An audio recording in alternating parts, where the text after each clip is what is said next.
Everyone, आज हम व्यंजन संरचना पढ़ेंगे। वर्णमाला में हमने कल स्वर पढ़े थे। आई होप कि आपको मेरी वीडियो अच्छी लगी होंगी, आपकी समझ में आ रहा होगा। व्यंजन संरचना में देखते हैं जो एग्जाम की दृष्टि से मोस्ट इम्पोर्टेंट है। व्यंजन संरचना। व्यंजन किसे कहते हैं? जिनका उच्चारण स्वरों की सहायता के बिना नहीं हो सकता, उन्हें क्या कहते हैं? व्यंजन कहते हैं। मूल व्यंजनों की संख्या 33 है। यह एग्जाम में कई बार क्वेश्चन आ चुका है और टोटल पूछे तो 35। इसमें उत्क्षिप्त व्यंजन जोड़ देने पर 35 हो जाती है। जैसे मूल व्यंजनों की संख्या 33 है, उत्क्षिप्त व्यंजन 2 होते हैं। मूल व्यंजन देखेंगे, इसमें कौन कौन से आते हैं? स्पर्श व्यंजन, अंत्यस्थ व्यंजन और ऊष्म व्यंजन। स्पर्श व्यंजन कितने होते हैं? 25। अंत्यस्थ व्यंजन कितने होते हैं? 4। ऊष्म व्यंजन कितने होते हैं? 4। टोटल ये कितने हो गए? 33। याद रखेंगे, डायरेक्ट पूछ लिया जाता है एग्जाम में। मूल व्यंजन में अंत्यस्थ व्यंजन कितने होते हैं? 4। स्पर्श व्यंजन कितने होते हैं? 25। ऊष्म व्यंजन कितने होते हैं? 4। स्पर्श व्यंजन देखेंगे, जिन व्यंजनों का उच्चारण कंठ, तालु, मूर्धा, दंत एवं ओष्ठ का स्पर्श करते हुए होता है, स्पर्श व्यंजन कहलाते हैं।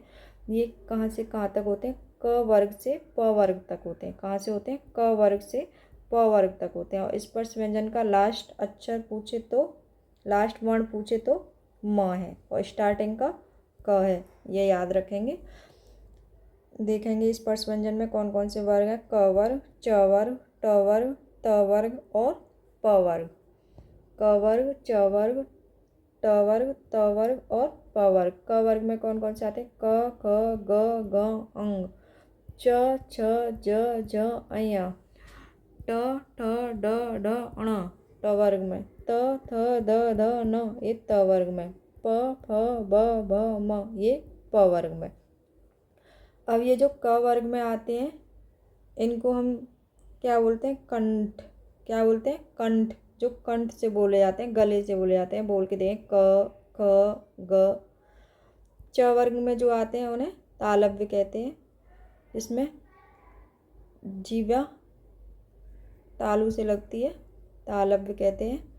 और ट वर्ग में मूर्धन, जिसमें जीवा मुख के ऊपर के भाग से लगती है, इसलिए इन्हें मूर्धन्य कहते हैं, जो ट वर्ग में आते हैं। ट, ठ, ड, ण, ण। दंत वर्ग में दंत किसे कहते हैं? जो त वर्ग में आते हैं, जो जीव्या जो है हमारी दांतों से लगती है। और प वर्ग में जो होठों का यूज होता है, प, फ, ब, भ, म। याद रखेंगे। क वर्ग में कंठ, तालव्य में च वर्ग के आते हैं, मूर्धन में ट वर्ग के, दंत में त वर्ग के और ओष्ठ में प वर्ग के। अब देखेंगे अंत्यस्थ व्यंजन। अंत्यस्थ व्यंजन कितने होते हैं? 4 होते हैं। इन्हें अर्धस्वर भी कहते हैं, लेकिन अर्धस्वर कौन से होते हैं? य और व होते हैं। पहले और चौथे य और व होते हैं। अर्धस्वर कौन कौन से होते हैं? य और व। ये भी कई बार एग्जाम में आया हुआ है। ओके। अंत्यस्थ व्यंजन किन्हें कहते हैं? जिनका उच्चारण स्वर एवं व्यंजन के बीच में होता है। ये याद रखेंगे। कहाँ पे होता है? स्वर एवं व्यंजन के बीच होता है। र को लुंठित कहते हैं और ल को पार्श्विक कहते हैं, ये भी याद रखेंगे। अर्धस्वर य और व, और लुंठित र और पार्श्विक ल। ये ल वाला भी एग्जाम में आ चुका है, पार्श्विक। ऊष्म व्यंजन कितने होते हैं? 4। तीनों स होते हैं और ह होते हैं। ये मुख में किसी स्थान विशेष पर घर्षण खाकर निकलते हैं और गर्मी या ऊष्मा पैदा करते हैं। इसमें घर्षण वर्ड को याद रखेंगे। जिस वर्णों को बोलने में घर्षण होता है उसको क्या कहते हैं? ऊष्म व्यंजन कहते हैं।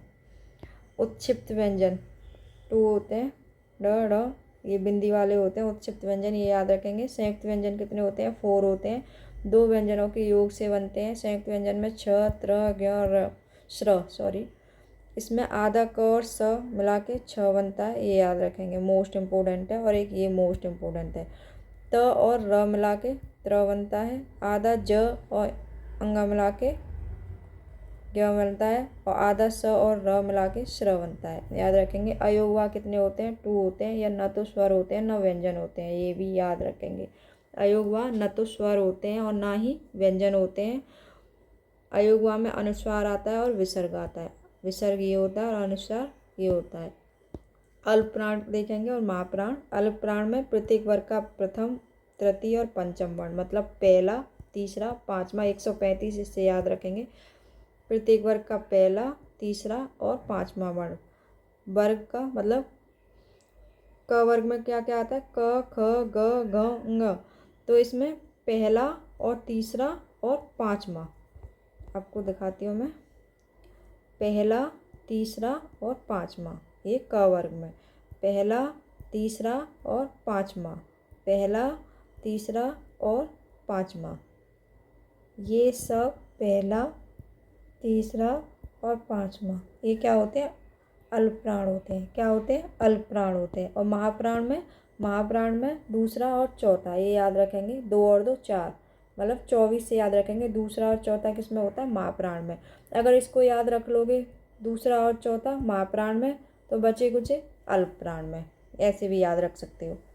अल्प प्राण में पांचवें वर्ण को पंचमाक्षर या अनुनासिक कहते हैं, तो अल्प प्राण में ये भी आते हैं पंचमाक्षर। ऐसे भी याद रख सकते हैं, पहला और तीसरा 13, और इसमें पंचमाक्षर भी आते हैं और अंत्यस्थ व्यंजन आते हैं। ये कितने होते हैं? 4 होते हैं। और सभी स्वर आते हैं, 11 होते हैं। और महाप्राण में दूसरा और चौथा, ये महाप्राण में आते हैं वर्ग का, प्रत्येक वर्ग का। और ऊष्म व्यंजन आते हैं।